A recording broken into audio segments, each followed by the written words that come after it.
Hello everyone, it's Scott, and we're back with the top 10 Mythic Rares for Standard.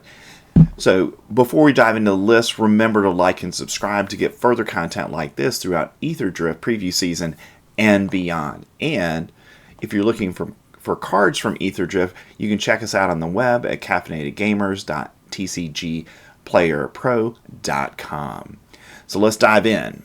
So coming in at number 10 is Chandra Spark Hunter. And I think this card, where it fits in, is it's going to be in a vehicles deck or an artifact deck.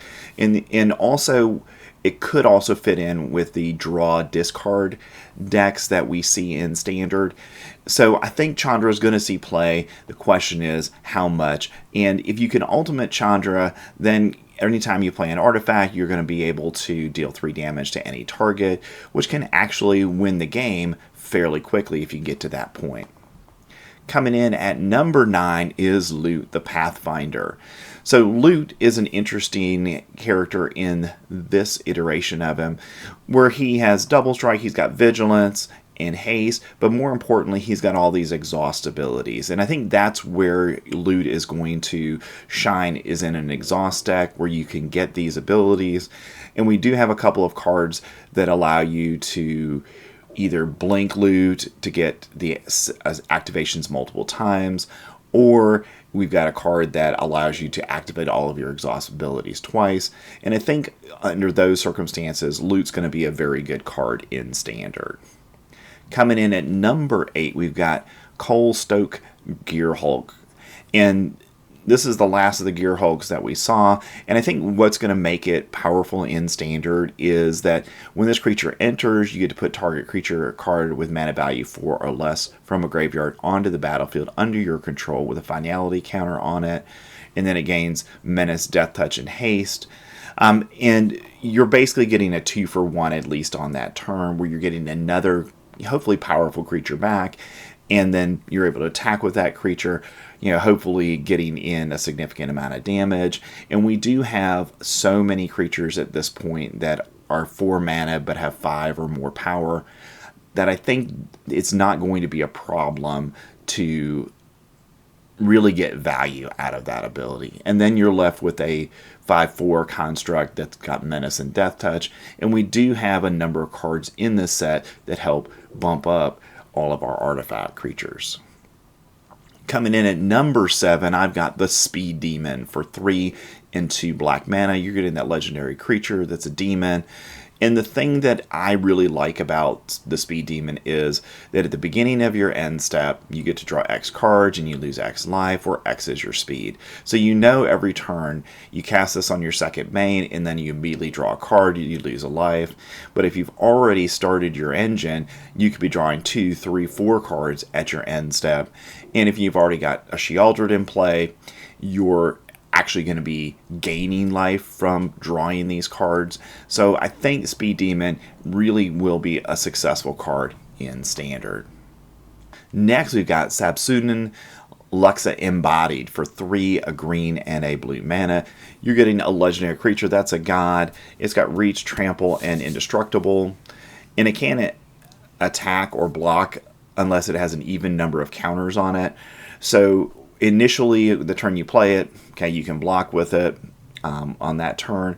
But then the next turn, you're going to put a +1/+1 counter on it, and you get to draw 2 cards when it has an odd number of counters. So it's going to be a nice little engine. And because it has Indestructible, you're likely to be able to keep it on the battlefield, because you're going to have to have exile removal to get Sabsunin off the battlefield. So I think this is going to be a very, very powerful Simic card. Now the question is, and I think this is always a question for Simic cards, is there a Simic deck that's going to be powerful enough to play it in Standard? Next, at number 5, we've got Hazoret, Godseeker, for a colorless and a red mana. And again, you're getting a legendary creature that's a god. It's got Indestructible and Haste.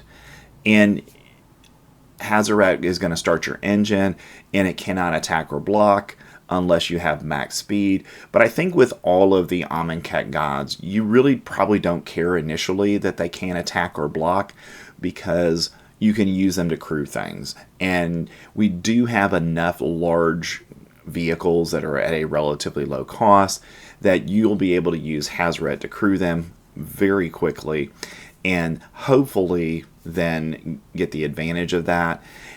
But it also can give a target creature with power 2 or less the ability to not be blocked, which I think in Standard is actually a pretty powerful ability. So Hazoret, I think, is going to see play in a lot of red decks because of the power level of the card.